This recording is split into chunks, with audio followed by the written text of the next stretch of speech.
नमाम्यहम्।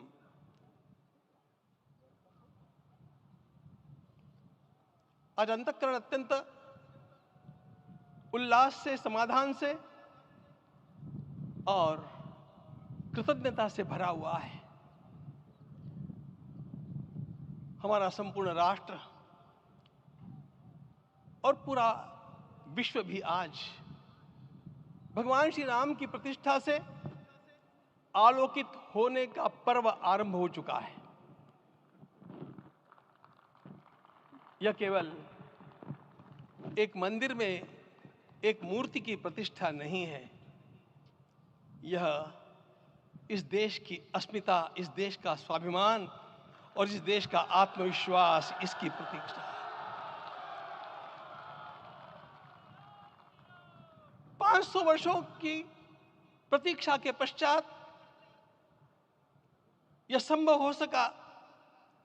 इसके जो अनेक कारण हैं, उनके ऊपर तो आलोक हमारे सारे सम्माननीय अभ्यागत डालेंगे ही। मैं केवल एक काम के लिए यहां पर खड़ा हूं, छोटा सा काम। कारण तो अनेक होते हैं, लेकिन अनेक कारण मिलते मिलते आखिर वे एक विशिष्ट स्तर तक पहुंच जाते हैं और उस स्तर पर कोई महापुरुष हम लोगों को उपलब्ध होता है और उस विभूति के कारण युग परिवर्तित हो जाता है। इस प्रकार का परिवर्तन लाने के लिए अपने जीवन को साधना पड़ता है और इस प्रकार जीवन साधने वाले हमारे इस देश की परंपरा के अनेक महान रत्नों में आज हम लोगों को समय की आवश्यकता, युग की आवश्यकता, सनातन के अंतःकरण की आवश्यकता के रूप में हमारे सम्माननीय प्रधानमंत्री जी प्राप्त हुए हैं।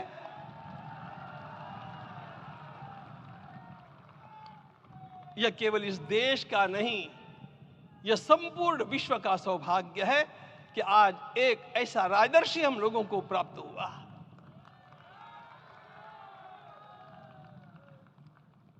आपके मंगल हाथों से आज प्रतिष्ठा होने की बात थी, वह स्वाभाविक भी था, वो होना ही था मित्रों।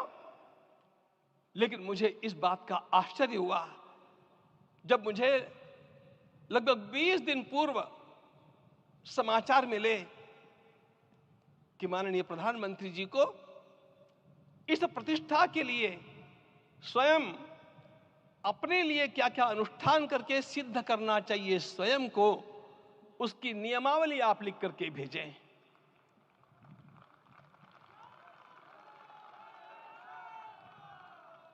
जिस प्रकार का हमारे देश का राजनीतिक माहौल है, कोई भी आकर के किसी भी समय कुछ भी कर्म करके चला जाता है, वो उद्घाटन हो चाहे पौधारोपण हो चाहे कुछ भी हो, लेकिन उसके लिए मैं अपने को सिद्ध करूं, इस प्रकार की भावना कहां होती है?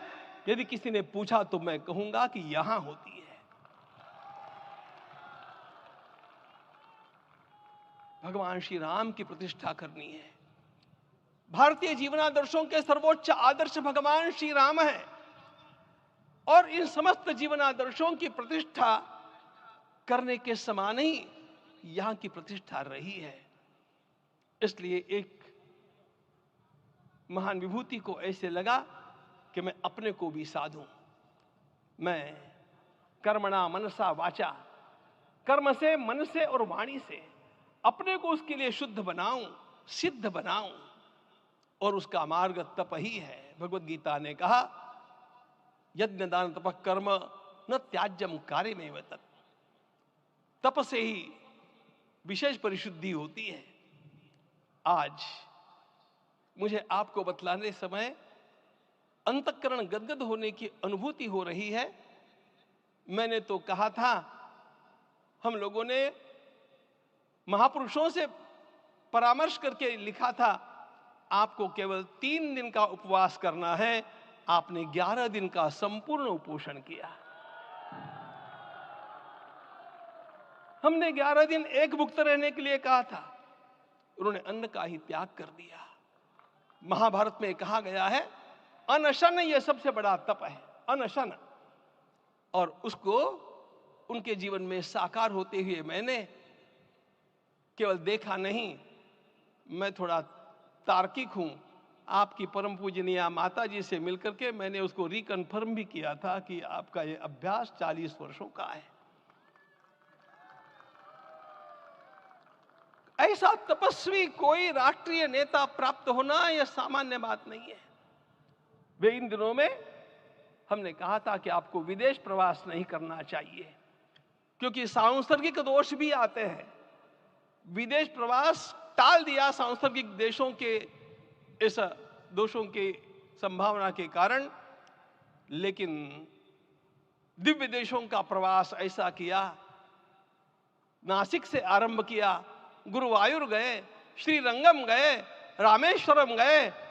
इन सारे स्थानों पर जाकर के वहां के परमाणुओं को लेकर के और पूरी भारत माता के हर कोनों में जाकर के मानो वे निमंत्रण दे रहे थे कि आइए दिव्य आत्माओं, अयोध्या पधारिए और हमारे राष्ट्र को महान बनाने के लिए आशीर्वाद दीजिए।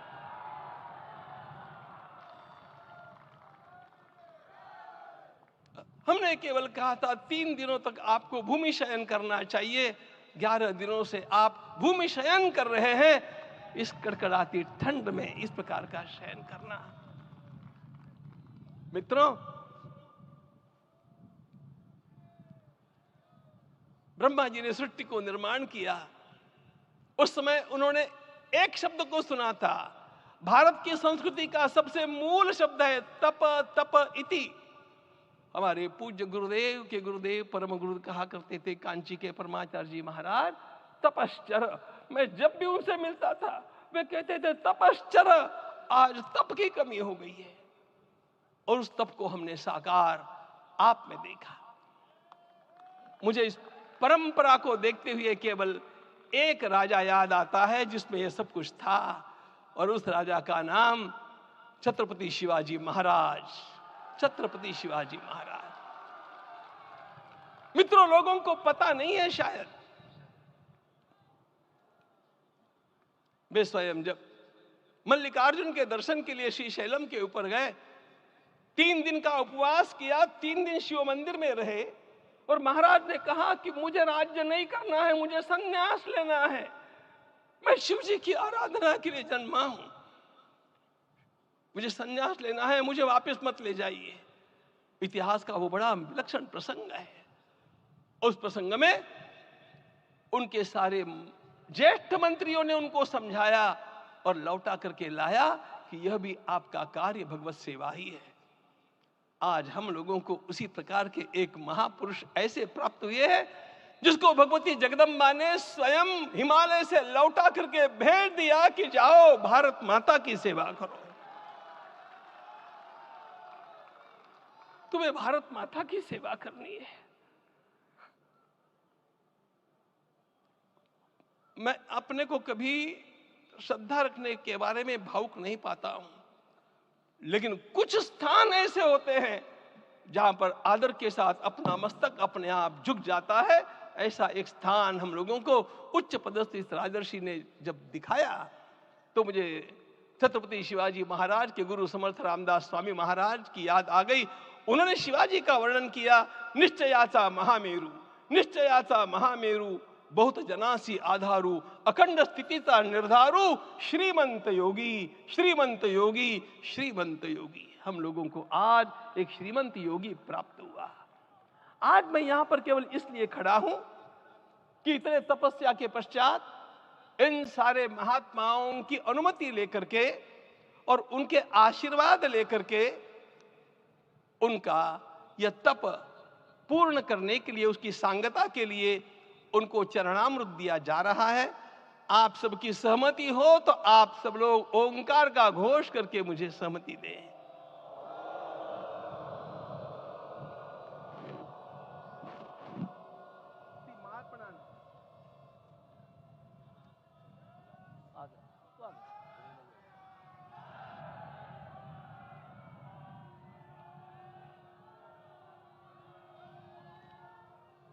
अपना उपवास पूर्ण कर रहे हैं माननीय प्रधानमंत्री जी। 11 दिवसीय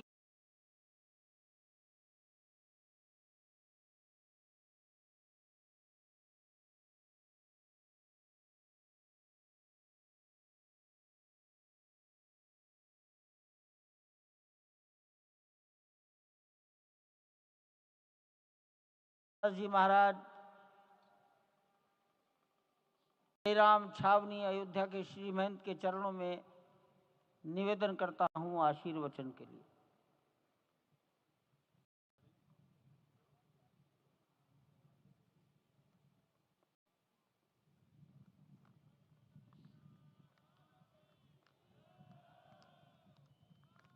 कॉर्डलेस